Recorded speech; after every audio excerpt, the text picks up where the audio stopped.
Hi hello. இன்றைக்கி நம்ம பார்க்க போகிறது பாவக்காய் முழுசாக இந்த மாதிரி மேலே சீவிட்டு இந்த மாதிரி வாறு மட்டும் கிழிச்சிட்டு உள்ளே இருக்கிற முத்தலாக இருந்தால் உள்ளே இருக்கிற விதையை எடுத்துடணும். இல்லைன்னா இந்த பிஞ்சு காயிலெல்லாம் அப்படியே பிஞ்சு காய் எடுக்க வேண்டாம். இதெல்லாம் பிஞ்சு காய் நான் எடுக்கலை, அப்படியே இருக்குது. இதை இந்த மாதிரி மணிப்பரிசு மாதிரி இந்த மாதிரி வெட்டிட்டு நம்ம மசாலாவை வதக்கி சேர்த்து வச்சுட்டு அதில் பூர்ணத்தை நிரப்பி நம்ம வதக்க போகிறோம். அதுக்கு வேணுன்ற ஜாமான் பாவக்காய், பல்லாரி வெங்காயம், பூண்டு, இஞ்சி, தக்காளி. இது பூண்டு, இது பல்லாரி வெங்காயம். இதிலேருந்து சீவின இந்த மாதிரி மேலே இருக்கிற சொறியாக இருக்கிறது அதை இதையோட சேர்த்து போட்டு வதக்கிடுவோம். இதுக்கு மசாலா, மஞ்சப்பொடி, காஷ்மீர் சில்லி பவுடர் கொஞ்சம், இது குழம்பு மசாலா, நம்ம வீட்டில் நம்ம தயாரித்த குழம்பு மசாலா பொடி. இப்போ வாங்க வீடியோவுக்கு போகலாம். அடுப்பை பற்ற வச்சுட்டு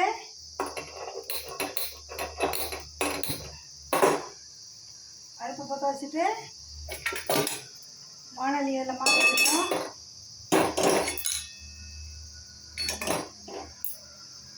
மாற்றிட்டு எண்ணெய் ஊற்றி மசாலாலாம் வதக்க போகிறோம்.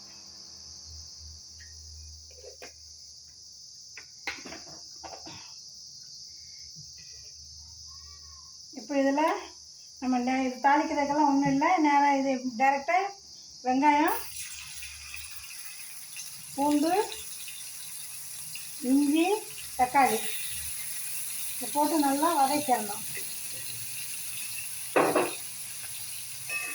இது நல்லா வதங்கட்டும்.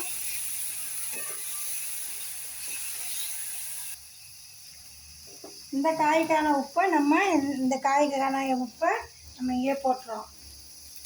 உப்பை போட்டுட்டு இதையும் சேர்த்து போட்டு சேர்த்து வதக்குவோம்.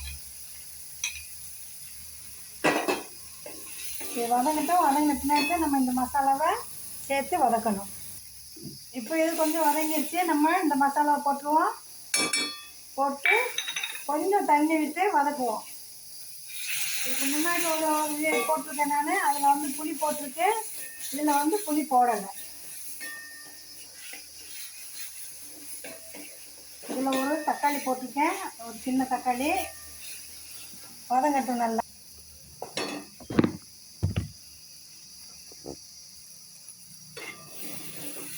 பாருங்க, வதங்கிடுச்சு, நல்லா கட்டி ஆயிடுச்சு. இதை நம்ம எடுத்துக்கிடுவோம். ஸ்டவ் ஆஃப் பண்ணிவிட்டு இந்த மாதிரி இதோட பக்கத்துலேயாமல் நம்ம எடுத்துக்கிடுவோம். எடுத்துட்டு ஆற வைப்போம். இப்போ பாருங்கள், இது ஆறிடுச்சு, நல்லா ஆறிடுச்சு. இப்போ நம்ம இதில் இந்த மாதிரி மணிப்பரிசு மாதிரி கிழிச்சதில் இந்த மாதிரி உள்ளே வச்சு நிறச்சிக்கிடுவோம். இப்போ நிறச்சிட்டு 4 காய் தான் எடுத்திருக்கேன் நான்.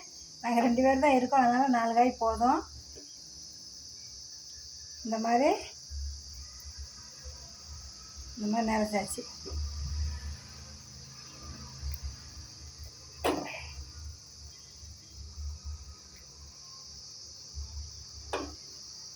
இதெல்லாம் விதை இருந்துச்சு, அதனால் விதையை எடுத்துட்டேன்.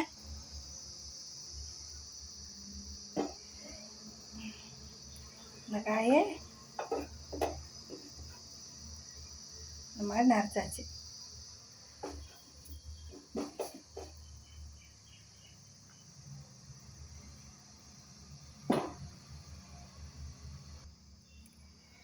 இப்போ ஸ்டவ் பற்ற வச்சுட்டு அடுப்பில் கட்டி வச்சு நல்ல எண்ணெயில் சேர்ப்போம். நல்ல எண்ணெயில் வதக்குனா நல்லாயிருக்கும். இந்த புளி, கசப்பு, பாவக்காய் இதெல்லாம் நல்லெண்ணெயில் செஞ்சால் நல்லாயிருக்கும். இது கொஞ்சம் எண்ணெய் ஊற்றுவோம்.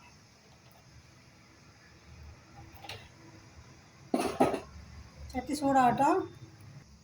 போதும், லேசாக சூடுலே போதும். இந்த மாதிரி இதெல்லாம் இப்படி மேலே தடவிட்டு இப்போ நம்ம இதை சட்டியில் அடிக்கிடுவோம். ஒன்றா இப்படி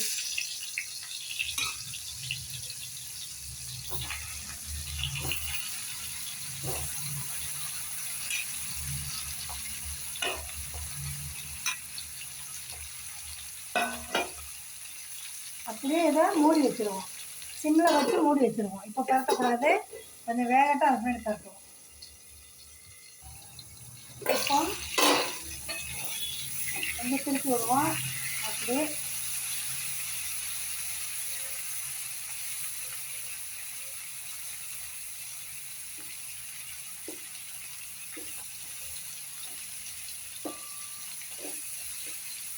இது கொஞ்சம் பொறுமையாக தான் வதக்கணும்.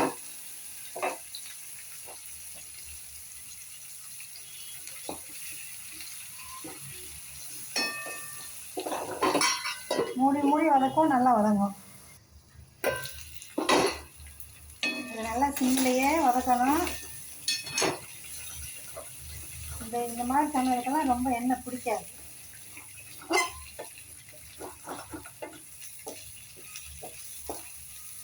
முழுசாக இருக்கிறதுனால இது எண்ணெய் பிடிக்காது. வெட்டினதுன்னா எண்ணெயை உறிஞ்சிரும், ஊற்றினோன்னா எண்ணெயை உறிஞ்சிரும். பாருங்கள், நல்லா வதங்கிருச்சு.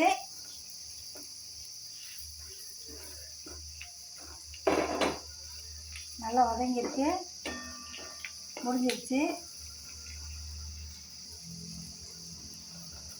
ஒரு காய் எடுத்து பார்ப்போம் வெந்திருக்கான்ட்டு. இது பாருங்கள், காய் நல்லா வெந்துருச்சு. இந்த மாதிரி நல்லா வெந்திருக்கு. இப்போ சர்விங் பவுலில் எடுத்துக்கிடுவோம். இல்லை இதை அப்படியே இந்த அனல்லையும் மூடி வச்சா நல்லா இன்னும் 1-2 வேகாது கூட நல்லா வெந்துக்கிறோம். நல்லா வெந்துருச்சு. ஆனால் நம்ம கொஞ்சம் இப்படியே ஸ்டவ்வை ஆஃப் பண்ணிவிட்டு அப்படியே இதை இப்படி மூடி வச்சு ஸ்டவ்வை ஆஃப் பண்ணி வச்சுருவோம். இந்த சட்டியில் இருக்கிறதுக்குள்ளேயே 1-2 எது வேகாதோ நல்லா இன்னும் நல்லா சூப்பராக வெந்து நல்லா டேஸ்டியாகிடும். தேங்க்யூ வாட்சிங் ஃபார் வீடியோ.